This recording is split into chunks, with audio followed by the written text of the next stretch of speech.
नमस्कार मित्रांनो, ठरलं तर मग या सिरियलमध्ये काय घडले आपण ते बघणार आहोत. अस्मिता संघ भांडणानंतर सचिन पॉलिशी मारत असतो. आपण खूप धुतल्या तांदळाचा आहे, मी परिवारासाठी काय काय करतो.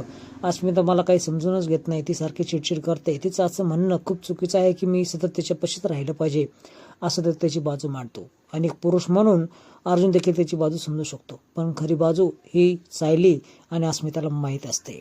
खरंच काहीतरी मुलीशी अफेअर आहे असं सायलीला देखील वाटत असतं, पण देवाचरणी ती प्रार्थना करत असते.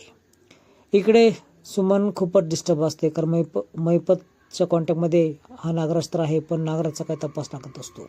अर्जुन कॉल करतो रविराज आणि बोलतो आम्ही उद्या भेटायला येणार आहे. त्यावेळेस प्रतिमा आत्या देखील बोलते की मी तिला भोपळ्याचं काहीतरी करून देईल. इकडे सुमनला विचारते तू डिस्टर्ब का आहेस, तेच ती बोलते की नागराज कालपासून आले नाहीत घरी. ही सर्व घटना ही लगेचच रविराजला सांगते. रविराजपाशी येऊन प्रतिमा ते बोलते की नागराज कालपासून घरात नाही आहे. तो कॉल करण्याचा प्रयत्न करतो पण तो काय उचलेना. ह्याचं प्रत्येक बिझनेसमध्ये लॉस असतो, पण आता खूप डोक्यावर गेलं आहे सगळं, असं विचार करतो. सुमनला देखील माहीत असतं की मैपतच्याकडेच गेला असेल तो, पण ती काय बोलेना. इकडे अण्णाचा खूप तपास लागला म्हणून ती काहीच बोलत नव्हती. तेवढ्यात एका पंटरचा फोन हा साक्षीला येतो आणि तो बोलतो की तुळजापूरमध्ये मला घ्यायला बोलवलं आणि त्यांचा तपासच लागेना. नक्कीच काहीतरी विचित्र घडलेलं आहे. ही खूप काळजीमध्ये असते. अण्णा कुठे गेले असेल, त्याची तपास लागला मला इमिजिएटली कळवा असं ती पंटरला सांगते. खूप काळजी करत असते ही अण्णाची, आणि आता काय करावं तिला काही कळत नसतं.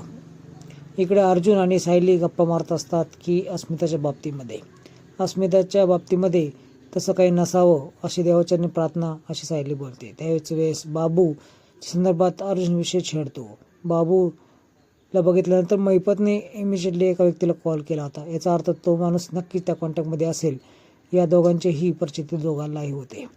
तसं बाबूचा फोटो पाहिल्यानंतर मैपतने इमिजिएटली कोणाला तरी कॉल लावला होता, तो नक्कीच ज्या व्यक्तीने सुपारी दिली असेल त्या व्यक्तीला लावला आहे असं अर्जुन आणि सायलीचं ठाम मत होतं.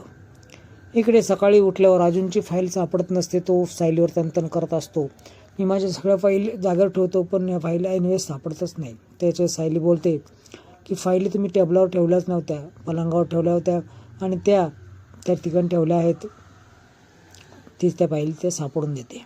आता आपलं काही खरं नाही नाश्त्याला गेल्यानंतर, असं अर्जुनला वाटतं. इकडे नागराज आणि प्रियाने मैपतला किडनॅप केलेलं असतं. मैपत खूप चिडलेला असतो. अगदी छोटे छोटे तुकडे करून मी तुमचं बॅनर ना डायरेक्ट चौकातच लावेल आणि चंदनाची धूप ओवळेल असं बोलत असतो. आणि 113% सर्वांचे तुकडे तुकडे करायला असं तो बोलतो. हे ऐकल्यानंतर प्रिया आणि नागराज खूप घाबरतात. दोघे घरी जायचा प्रयत्न करतात, पण याला एकटं सोडून कसं जायचं असं प्रिया बोलते आणि खूप घाबरलेली असते. त्याच वेळेस ती म्हणते माझ्याकडं बेशुद्ध करण्यासारखं एक मेडिसिन आहे. त्यावेळेस असले कसले मेडिसिन तू घेऊन येतेस असं हा नागराज बोलतो. त्यावेळेस मला काय हौस नाही आहे असं ती बोलते आणि स्वतःच्या बॅगेमधून ती मेडिसिन काढून नागराजला देते आणि त्याला टाका असं बोलते. त्यानंतर आपण दोघे या ठिकाणाहून जाऊ शकू. त्यावेळेस असलं गिफ्ट काय देतेस असं नागराज बोलतो. इकडे साक्षी अण्णाची खूप चिंता करत असते. सचिन बोलतो मी इथं आलं तर तू कसली चिंता करते, तू अस्वस्थ काय आहेस. त्यावेळेस अण्णा म्हणजे मामा माझे कुठे नाही दिसत नाही, त्यांची एकुलती एक भाची असताना देखील त्यांनी मला काहीच नाही सांगितलं. त्यावेळेस आपण पोलीस कंप्लेंट करूयात असं सचिन सुचवतो, पण हिला लगेच कळतं पुन्हा पोलिसांचे झंझट नको, कारण ही तर मयत आहे असं दाखवलेलं असतं. शेवटी मिसिंग कंप्लेंट नाही द्यायचं असं ठरतं, पण कसं काय सचिनला सांगू ह्या व्यथेने व्यथित असते. इकडे ज्यावेळेस अर्जुन खाली येतो त्यावेळेस सगळ्यांना कळतं की अर्जुन सायलीचे पुन्हा भांडण झाले आहे. प्रताप तर बोलतो की हे दोघांची उंदर मांजराची जोडी आहे, एकमेकांशिवाय हे काय करमत नाही यांना. इकडे सायली खूप चिडलेली असते. रविराजकडे जायचं असं ठरलेलं असतं आणि कॉफी घेतल्यानंतर लगेचच त्यावेळेस तिथं प्रिया येते आणि मी जसं काही केलंच नाही लग्नाच्या ठिकाणी असं कल्पना म्हणल्यानंतर लगेच प्रताप विचारतो की हिने काय केलं त्या लग्नाच्या ठिकाणी. आता अर्जुन आणि सायली पुढच्या भागामध्ये तुम्ही बघाल की रविराजच्या घरी जातात. रविराज ते सांगतात की बापू जिवंत आहे आणि कुठल्या तरी तिसऱ्याच व्यक्तीने सुपारी दिली आहे. त्याच वेळेस महिपत जी कॉन्टॅक्ट असलेल्या नागराजला तो प्रश्न करतो की तो अजूनही महिपतच्या कॉन्टॅक्टमध्ये आहे का, खरं खरं सांग.